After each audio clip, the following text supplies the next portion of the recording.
today. The Nigerian international has so far scored 39 goals across all competitions for the Black Sea Sport, with Umakeme scored as he scored 51 goals on Nuachu. He's also aiming to become the first foreign player to score the highest number of league goals for Trabzonspor in the single season. And Alvelades remains the benchmark after scoring 25 goals in 1995-96 competition, with Alexander Soloth netted 24 during the 2019-2020 season. Onuachu has been an impressive form for recently from Trabzonspor, scoring in 7 consecutive league matches and 9 straight games across all competitions. Yes, moving on, where we've got this on the Ballon d'Or 2026, and this is coming from Aubameyang as he picks player to win the award. Martial striker Pierre-Emerick Aubameyang has picked Paris Saint-Germain forward Ousmane Dembele as the player to win the 2026 Ballon d'Or. The Gabonese said Dembele is his friend and have shared the dressing room with the France international during the time together in Borussia Dortmund. In an interview, Aubameyang said, and I quote, "I don't know who will leave the next Ballon d'Or, but I would say Dembele because he's my friend." Aubameyang also named Dembele the best player he has ever played with. He added, "I played with a lot of good players, but I would say Dembele. Dembele is the current holder of Ballon d'Or after winning the last edition in 2025. He won it ahead of the likes of Barcelona, Yamin Lamal, and Real Madrid, Kylian Mbappe." Yes, moving ahead, well, we've got this on the 2026 World Cup, and this is coming from FIFA, as FIFA have approved at least 4 changes within football matches ahead of the 2026 World Cup. The 2026 tournament will be held in the US, Canada, and Mexico, and will include 48 teams instead of the usual 32. These tweaks are expected to make matches faster and help referees make better decisions.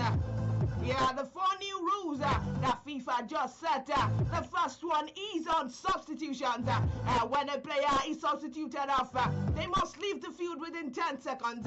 If they fail to do so, their new teammate will be forced to wait 1 minute before coming. The next rule is on the throw-ins. Player must throw the ball back into the player within 5 seconds. If they take too long, the other team gets the ball. The third on the list of rules that FIFA just set for the World Cup, but the medical treatment, of course. If a player gets treated on the field, they can't come back in 1 minute. And the fourth rule set by FIFA is the VAR rule. The second yellow cards and corner kick decision will now be reviewed by the video assistant referee VAR if there is clear and obvious errors.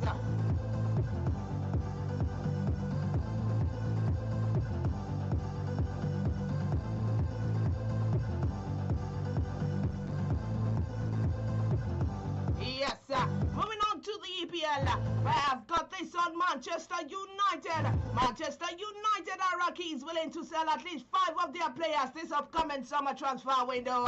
As reported by a newsman, the 5 players are all legacy signing from former Manchester United manager Erik ten Hag. The player Rasmus Højlund signed for 64 million euros. Joshua Zirkzee signed for 36.5 million euros. Manuel Ugarte signed for 50.5 million euros. Andre Onana signed for 43.8 million euros. Mason Mount signed for 55 million euros. The report added that the likes of Casemiro and Harry Maguire are expected to leave when their contract expires in the summer, as well as expected sales of loan players like Rashford and Sancho. The Red Devils are keen to bolster their squad at the end of the season, and they are searching to bring in new permanent manager after parting ways with Ruben Amorim in January. Manchester United also parted ways with several players last summer, including Alejandro Garnacho, Anthony Rashford, and Sancho, the later 2 on loan. The Premier League club, however, signed a new player like Brian Mbemo, Matthew Cunha, Benjamin Sesko, and San Lamens.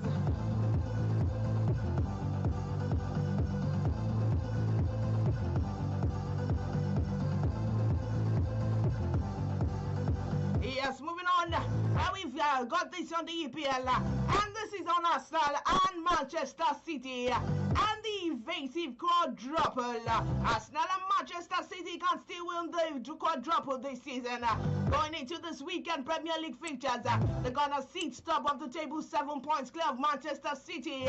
Mikel Arteta's men host Everton hours before City travel to West Ham. If both teams manage to get 3 points, it keeps them in the hunt for the title. However, only one of them can realistically win the quadruple. Football analyst said, and I quote, without due respect to both teams, I do not think they are equipped enough to win the quadruple. City are more or less out of the Champions League, except they somehow pull a miracle. Remember, Madrid will likely have Mbappe back for that game. Arsenal have been solid at the Emirates, but they need to see a Bayer Leverkusen side who have absolutely nothing to lose in the return leg. But all in all, they have competed well to get to this stage.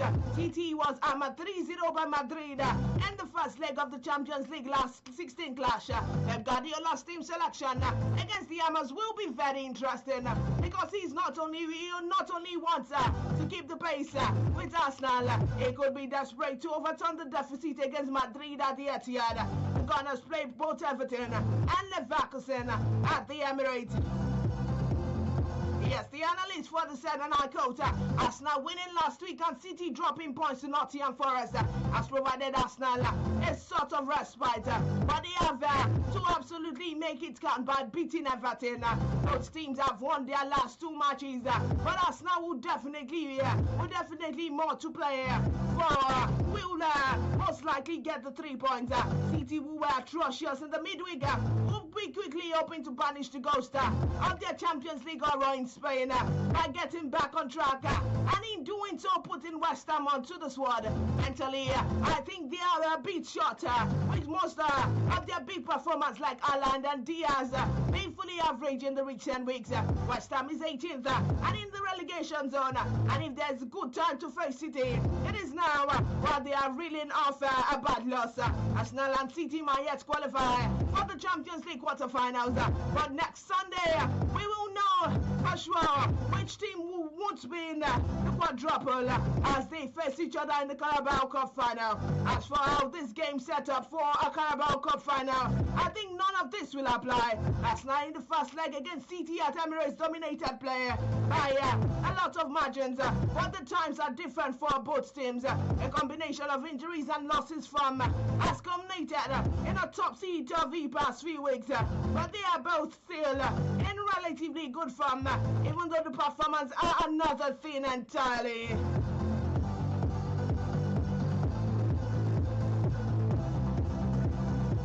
Yes, moving on, we have got this coming from Chelsea's Pedro Neto, and this is coming from UEFA. UEFA has opened disciplinary proceedings against Chelsea Pedro Neto following an incident during the Champions League round of 16 first leg between Paris Saint-Germain and the Blues in midweek. With PSG leading 4-2, Neto tried to restart play quickly with a throw-in and pushed the ball boy, who in his view was not returning the ball fast enough.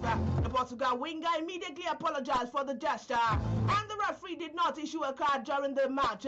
Despite the absence of an on-field sanction, UEFA has now decided to review the incident afterwards. In an official statement, the European Football Governing Body confirmed disciplinary proceedings have been initiated against Chelsea player Pedro Neto and for unsportsmanlike conduct. Meanwhile, the decision could have major consequences as Neto now risks suspension and could miss the return leg at Stamford Bridge next week.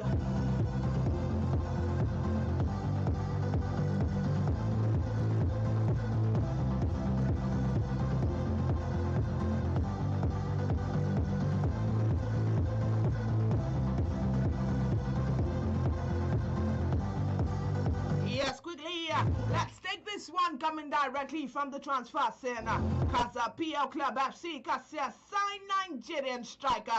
Kazakhstan Premier League Club FC Kasia has announced the signing of Nigerian striker Ima Ezekiel linked with FC Kaza on the free transfer after severing ties with with Albanian club KF Bogradesi. The forward is the second Nigerian to join FC Qatar in the recent months following the footsteps of Victor Moses. The 32-year-old has also played for clubs in Belgium, Qatar, Turkey and Spain.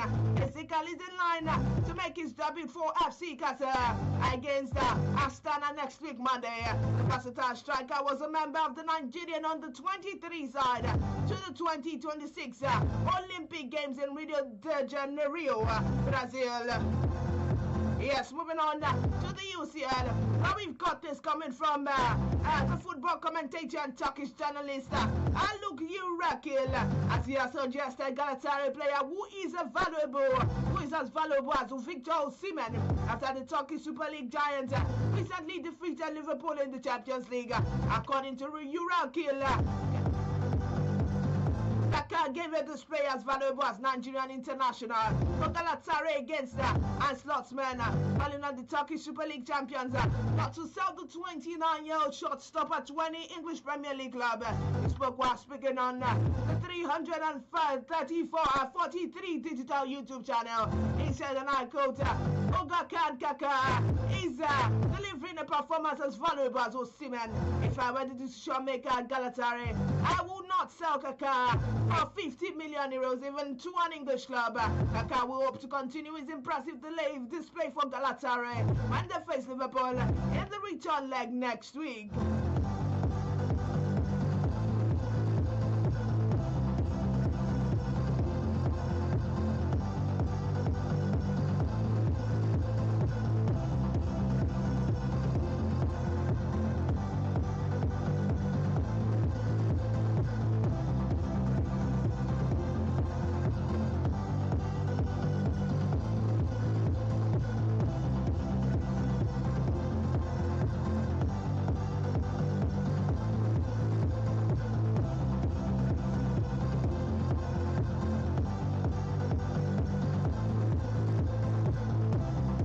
Yes, moving on.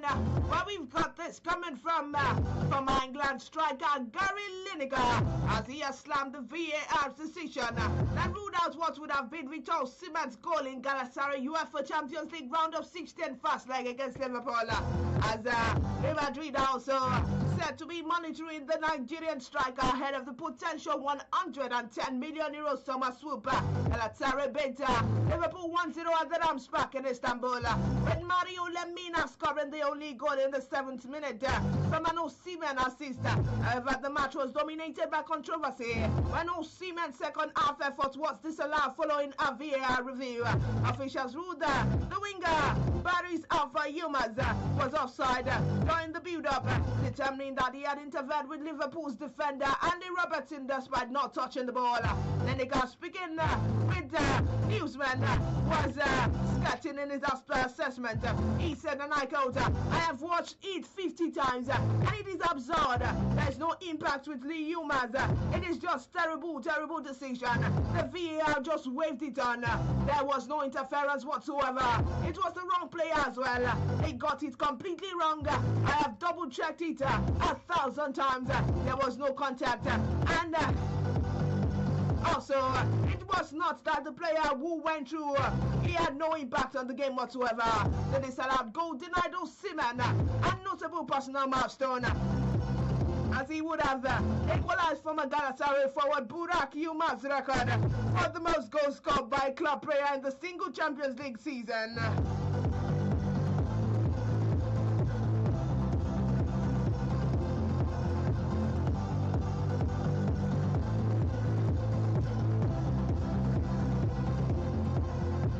Yes, moving on, we have got this coming from Alexi Wobby, the Super Eagle midfielder, as he has revealed that England national team setup is far more organized and strictly run than what he encountered during the early days with Nigeria, saying players sometimes had to book their own flight and find their way to the airport without official support. Iwobi, who was born in Lagos but raised in England from the age of 4, represented England at the youth level up to the under-18 side before choosing to play for his birth country.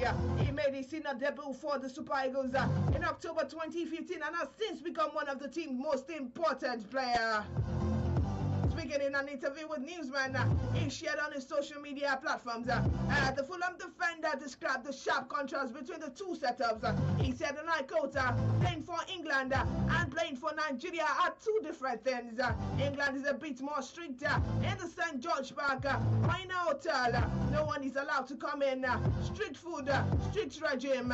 That is it. Nigeria now, sometimes your flight is not booked properly.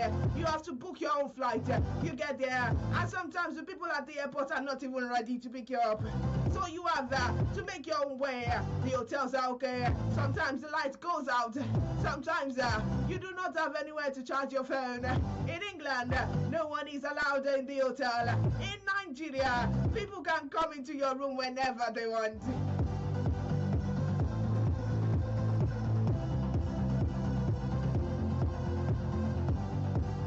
Yes, moving on, we have got this coming from Declan Rice, and this is on Arsenal. Arsenal have approached midfielder Declan Rice over a new long-term contract as the Premier League leaders look to secure one of their key players for the foreseeable future. As the 27-year-old joined Arsenal from West Ham in 2023 for reported €105 million and has quickly established himself as one of Europe's top midfielder. He has made 102 Premier League appearances for the club and 72 goals for England. As reported by newsman, the England international's current deal still extends 2 years remaining with an option to sign for additional 12 months. Arsenal are now offering to pay increase to make Rice one of the club top earners. For comparison, teammate Bukayo Saka recently signed a 4.5-year contract worth a minimum of €300,000 per week. Rice currently earned a reported €240,000 per week.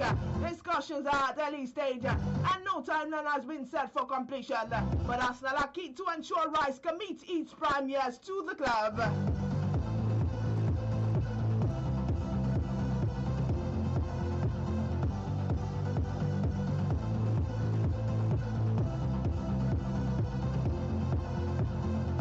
Yes, moving on, where we've got this coming from Manchester City. Manchester United interim manager Michael Carrick, as he has brushed off criticism from former teammates Paul Scholes ahead of Sunday's Premier League clash against Aston Villa. United currently third on the league, are preparing towards Villa after suffering a 2-1 defeat at Newcastle United earlier this month, with Villa just beyond on goal difference. The upcoming match is pivotal in the battle for Champions League qualification next season.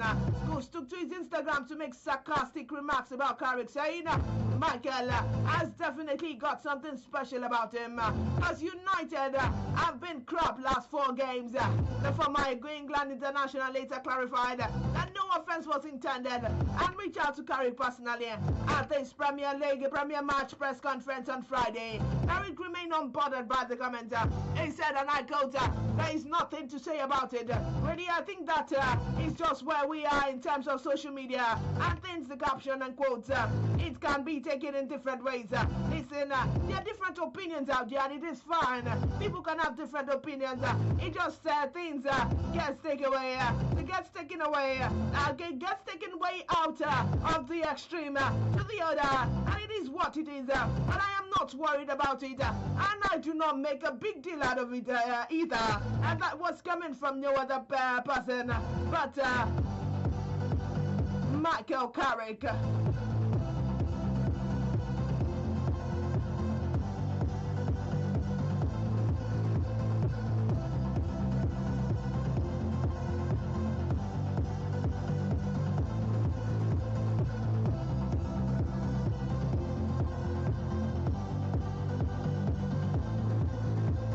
Yes, moving on, and this is coming directly from Manchester City. This is coming also from Pep Guardiola. Pep Guardiola believes that Manchester City Premier League title challenge will be over if they fail to beat resurgent West Ham today. City could kick off at the London Stadium 10 points behind leaders Arsenal should the Gunners beat Everton earlier in the day. Guardiola's men have a game in hand on Gunners and the home advantage when the side meet next month. But then they must bounce back from the disappointment of the 3-0 Champions League drubbing at the hands of Real Madrid on Wednesday. That means their chances of progressing to the quarterfinals are slim.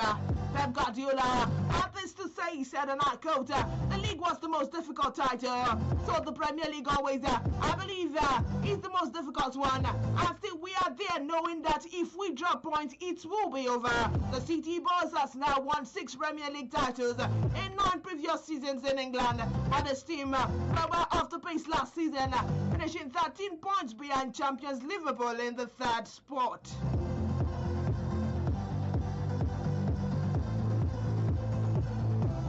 Yes, moving on, where we've got this coming from Real Madrid coach Alvaro Arbeloa, as he has said that he is confident that Kylian Mbappe will be available to face Manchester City in the 2nd leg of the Champions League last season tie.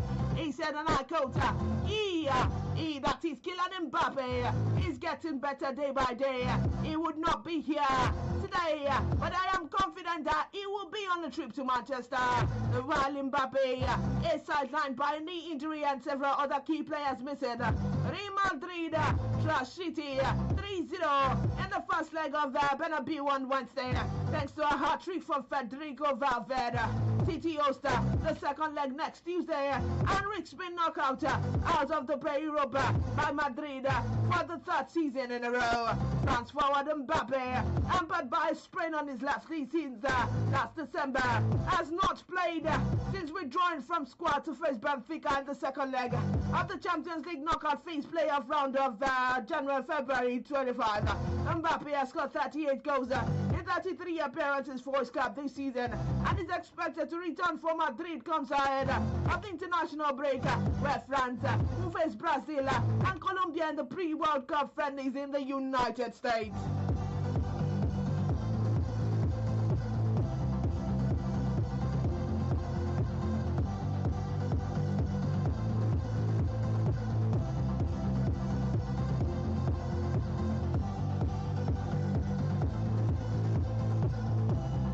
Yes, moving on the EPL, where we've got this on Chelsea's captain James.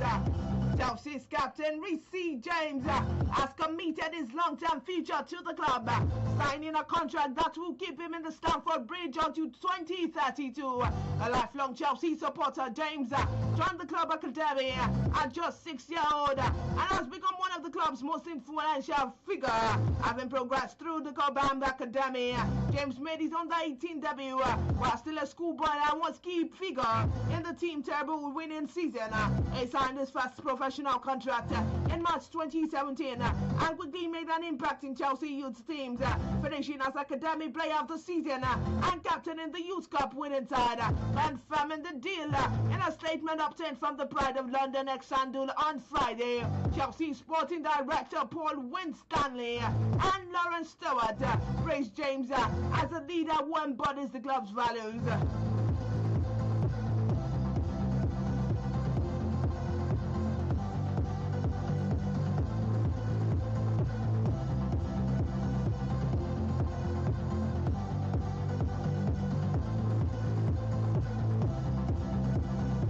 Yes, moving on, still talking EPL, where I've got this from former Manchester United winger Michael Owen, as he says he cannot understand why there are doubts about Michael Carrick becoming the permanent manager of Manchester United.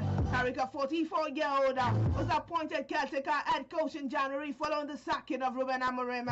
Since taking charge, the former United midfielder has overseen an impressive run of results, winning 6 of the 8 matches. The strong run has helped United climb from 6th to 3rd place in the Premier League table. Speaking with newsman Dwayne Rooney's show on Friday, Owen said he believes Carrick has restored calm to Old Trafford and deserves serious consideration for the job on permanent basis. He said, and I quote, I can't believe people are questioning whether I should get the job. Manchester City have waited about 12 years. They've gone for proven managers and legends since the days of Alex Ferguson. The one time they're starting to play well, getting results and fans are on board. You are telling me if he finishes third, they'll say thanks but no thanks. How is that possible? Oh, Winston, Carrick made 464 appearances for United during his playing career and was part of the club's success under Ferguson. Former United striker Wayne Rooney also praised Carrick's work, saying the caretaker boss has done an unbelievable job. Rooney believes many within the club support Carrick but fear the risk if his appointment does not work out.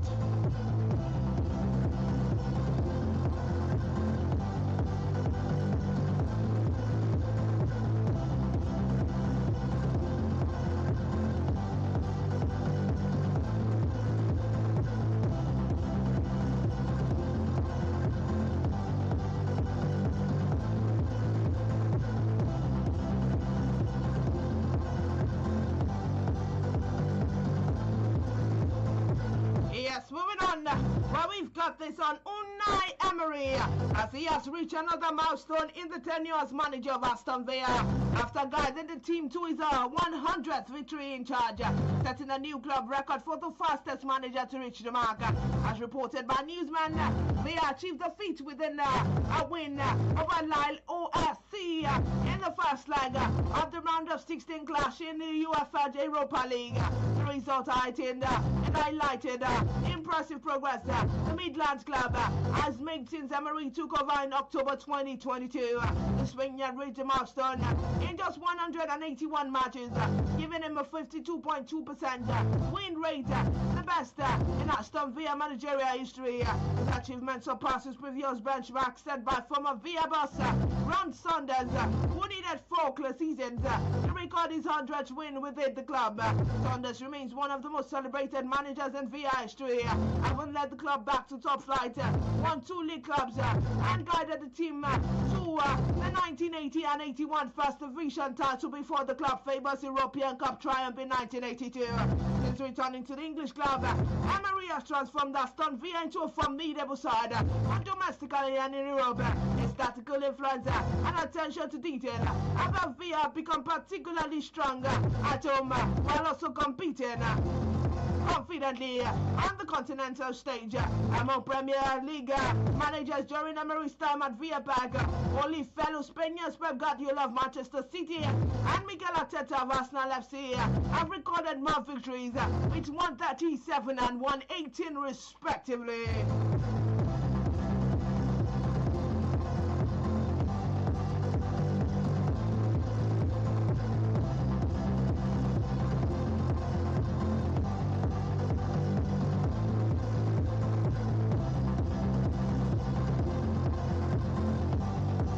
Moving on, we've got this on the EPL, and this is coming from no other person but Slot, as he has made a statement. He said, the bar at Liverpool is always high, as he targets victory in the FA Cup and the Champions League to save the club's season following a disastrous Premier League title defense. Relegation threatened Tottenham make a trip to Anfield on Sunday, nearly a year after their previous visit when Liverpool sealed the English League title, despite splashing out nearly 450 million euros, $600 million to improve their squad in the transfer market. Liverpool go into the weekend 6th on the table, 19 points behind leaders Arsenal. Scotsmen were also defeated 1-0 at the first leg of their Champions League last 16th tie at Galatasaray in the midweek and faced a daunting trip to Manchester City in the FA Cup quarterfinals. But the Dutchman said there should be no drop in the demands expected of the English Giants. He said, and I quote, big difference between where we are now and where we were then. That is clear and it's obvious, referring to the contrast between facing the Spurs now and 11 months ago. They said, and I quote, the bar at Liverpool is always high. It has always been high and always will be high. He said, we're a top club.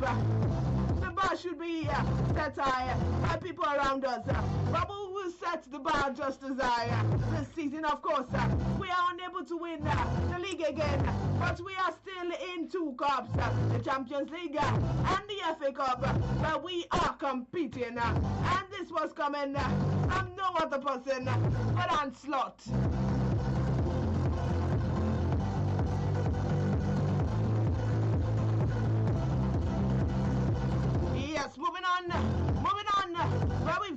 coming from Manchester United forward Brandon Bemo, as he has joined Erling Haaland in taking praises to Super Eagles defender Calvin Bassey, describing the Fulham centre-back as one of the most physical, demanding opponents he has faced in the Premier League. Bemo made this remark during an appearance on Zach Nani's show, reflecting on matches he had played against Fulham.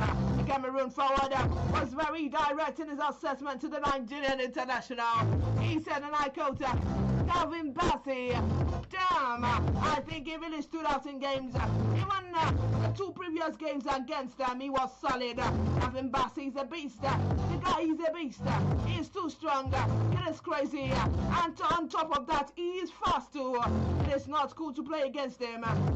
Bemo said. The Vladix Mirrors one delivered earlier this season by Manchester City striker Erling Haaland, who used Bassey as a reference point when speaking about physical demands of the Premier League compared to the German Bundesliga, where Norwegian played for Borussia Dortmund.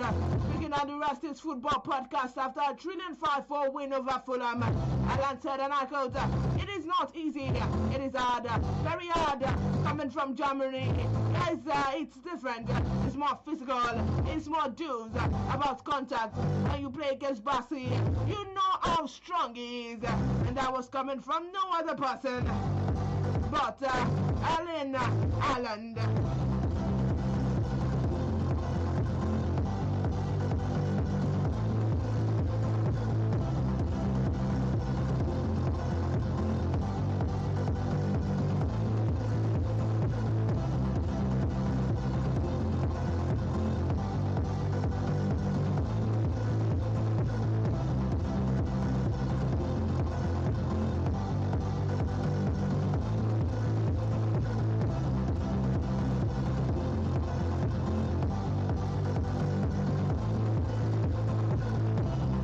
Yes, moving on, we've got this on Mikel Arteta, as he has come out to say that Arsenal fully trust and love Bukayo Saka, despite the underwhelming season for the England winger.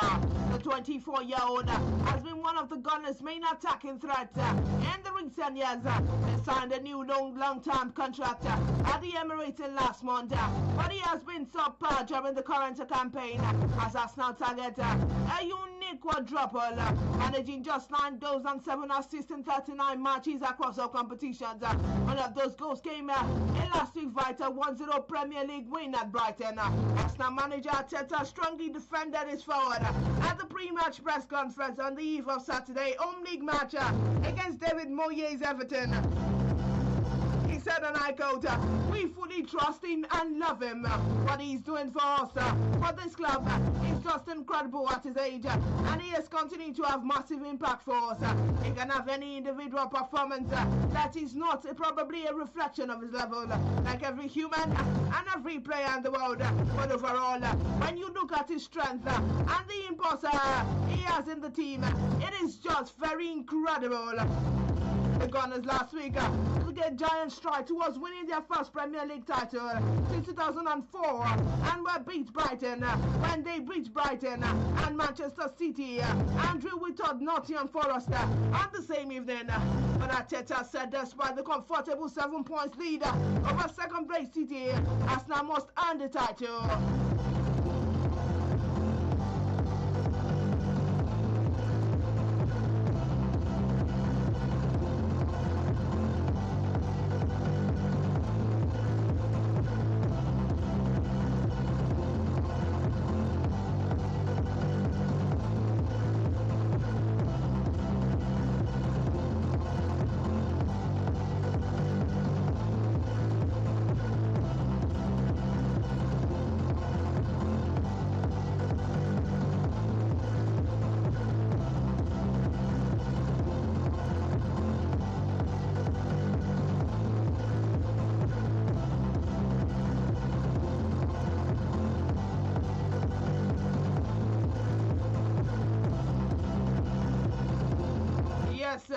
Still talking soccer. I've got another one coming from Victor Osimhen as Galatasaray are bracing for summer offer for Victor Osimhen as Arsenal Manchester United prepare to battle for the Super Eagles striker signature in a deal that could reach 130 million euros to 140 million euros, according to reports emerging from Turkey and Europe. According to Turkey today, Arsenal are understood to be the most determined suitors, with manager Mikel Arteta reportedly viewing Osimhen as a missing piece in his attacking setup, despite signing Victor Gyökeres from Sport Lisbon for 66 million euros. Last summer, the sweated forward Galimont and the Emirates have not fully met expectations, while Gabriel Jesus and Kai Havertz have also struggled to establish themselves as consistent focal points in Arteta's system.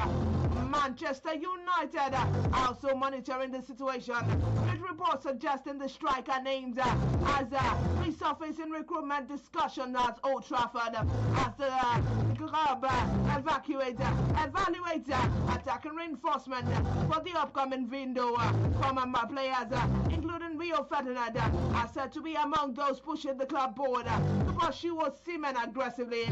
Chelsea also maintain a potential suitor. Osimhen gave those clubs further costs to take notice on Tuesday, and he provided assists for Galatasaray 1-0 Champions League victory over Liverpool in the first leg of their round of 16 tie, a result that followed his title deciding performance in the Super League across all competitions this season. The 27-year-old has recorded 18 goals and 6 assists in 26 appearances.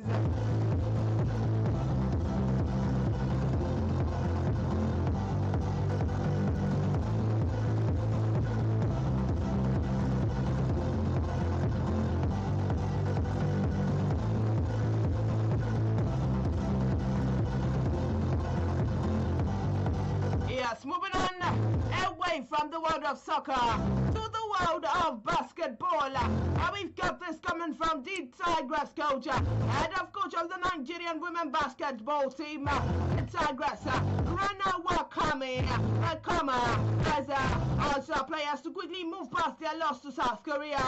The news agency of Nigeria reports that the Tigers lost 76-60 to the Asian side on Thursday. The first-time Nigeria senior basketball women team has been defeated by South Korea. Nigeria kept the contest close in their first two quarters, trading narrowly 36-32, but failed to maintain momentum in the third and fourth quarters. As the game slipped away, Victoria McCauley led Nigeria's effort, scoring 22 points and grabbing 6 rebounds after a most valuable player performance in the opening game against Colombia. Makama said the team must refocus and improve ahead of their next game against Philippines at the FIBA Women's World Cup qualifying tournament in Lyon, France. He said the defeat of an important lesson while commending the Korean side for their strong performance.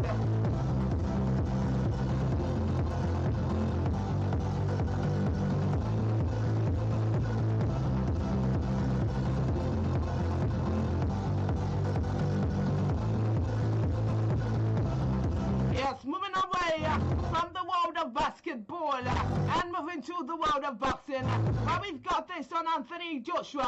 Two-time heavyweight world champion Anthony Joshua is edging closer to return to training camp ahead of the planned summer comeback fight, with promoter Eddie and revealing that a blockbuster year and showdown against Tyson Fury remains firmly in the picture. Joshua, 36-year-old, last fought on December 19, where he stopped the YouTuber turned boxer Jake Paul in 6 rounds. However, just 10 days ago, 10 days later, tragedy struck. Joshua survived the motorway smash, but has since been recovering from injuries sustained in the accident, while also grieving the loss of his two men. Despite the enormity of what he has been through, Joshua has returned to Finchali, his first amateur gym, and told Newsman that a return to full training camp is imminent. He said, and I quote, "We are very close to returning to training camp, and I feel like AJ is physically, perhaps mentally ready to throw himself back into the environment. It is exciting for everything that he has been through, and also the pain. I do not think that will leave, but he has a career and a job to do, which he wants to continue doing, and I am excited to see him back." And spoke about how important the structured environment of the training camp is for Joshua as a person. He said, and I quote, I feel like fighters are at their happiest when they are in training camp. The regiment is there, the discipline is there, the focus is there, the intention is there, and the end goal is there. And although it is a lot of hard work, I really feel like AJ, when he's training in camp, he is himself. And that was coming from no other person but promoter Eddie and yes, and we've got the still talking boxing. It's coming from Jake Paul, as Jake Paul has revealed that his recovery from the double jaw fracture he suffered during the 6th-round stoppage loss to Anthony Joshua in December has hit a significant setback, ruling him out for any fight until 2027 after a second injury was required. For two newsmen at the Ronda Rousey versus Gina Carano news conference, and his jaw complications forced him to undergo a second corrective procedure in February after the initial titanium plate and screws began to lose. Doctors have advised a recovery period for over 4 to 5 months before he can even return to sparring. He said, and I quote, I got my second surgery recently, and the doctor said it will be 4 or 5 to 6 months before even I am able to spar and see how the bone is healing. So that puts us maybe late this year or early next year for a fight. Paul said the YouTuber turned boxer had hoped to return to the ring in the summer. Also confirmed that he would be dropping down from heavyweight to cruiserweight for his next fight, acknowledging that Joshua's power was simply beyond what he had encountered at the lower weight class. He said, and I quote, Joshua punches out way more than people in weight class. That is where I'm best at. For sure, where I want to continue to climb in the rankings and make some statement. Meanwhile, Joshua will knock out Paul in the round of 16 at the Kasai Center in Miami on December 19. He's himself walking his way back from the Oro car crash on the Lagos-Ibadan Expressway on December 29. That claimed lives of his friend, the British Nigerian boxer, has been undergoing intensive rehabilitation with promoter Adian targeting a ring return for the two-time heavyweight champion in July.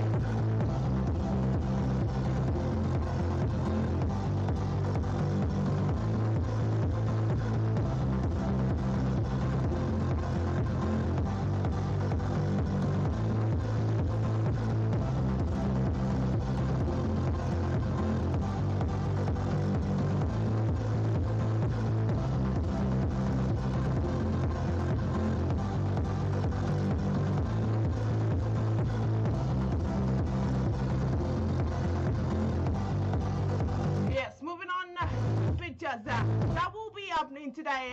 Talking English Premier League, Burnley versus AFC Bournemouth will kick off by 4 p.m. Sunderland versus Brighton and Overhampton will kick off by 4 p.m. Arsenal versus Everton by 6:30 p.m. Chelsea versus Newcastle will kick off by 6:30 p.m. And West Ham United versus Manchester City will kick off by 9 p.m. Moving on to matches that will be played today. That is the 14th of March. We're talking Spanish La Liga, where Girona versus Athletic Club will kick off by 2 p.m. Atletico Madrid versus Getafe will kick off by 4:15 p.m. Real Oviedo versus Valencia will kick off by 6:30 p.m. Real Madrid versus Elche will kick off by 9 p.m. Moving on to the German Bundesliga, still talking matches that will be played today. Bayer Leverkusen versus Bayern Munich will kick off by 3:30 p.m. Borussia Dortmund versus FC Augsburg will kick off by 3:30 p.m. Eintracht Frankfurt versus FC Anden and Durham 1846 will kick off by 3:30 p.m. TSG Hoffenheim and Via Wolfsburg will kick off by 3:30 p.m. And finally, Augsburg FC versus FC Cologne will kick off by 6:30 p.m.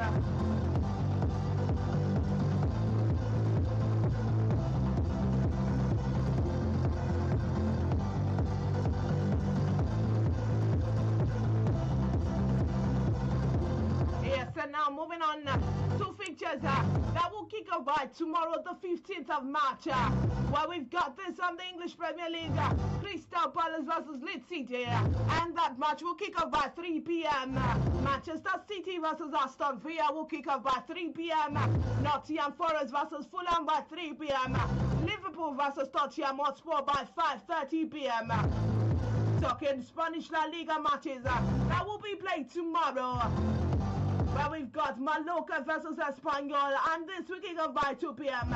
Barcelona versus Sevilla by 4:15 p.m. Real Betis versus Celta Vigo will kick off by 6:30 p.m. And finally, Real Sociedad versus Osasuna will kick off by 9 p.m.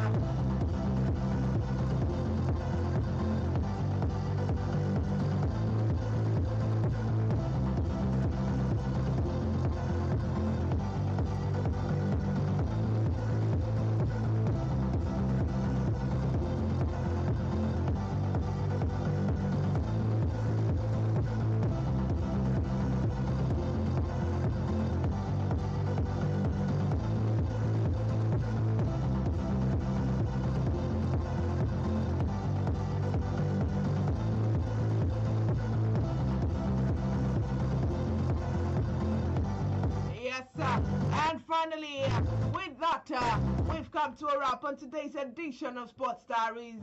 Many thanks to those who made today's program possible. Many thanks to those who are here with me in the studios this morning. Many thanks to those who tune in and consistently tune in to listen to iPower 102.7 FM. Until next time, I remain your favorite sports diva. Keep loving the game and stay sporting. God bless you. Bye-bye.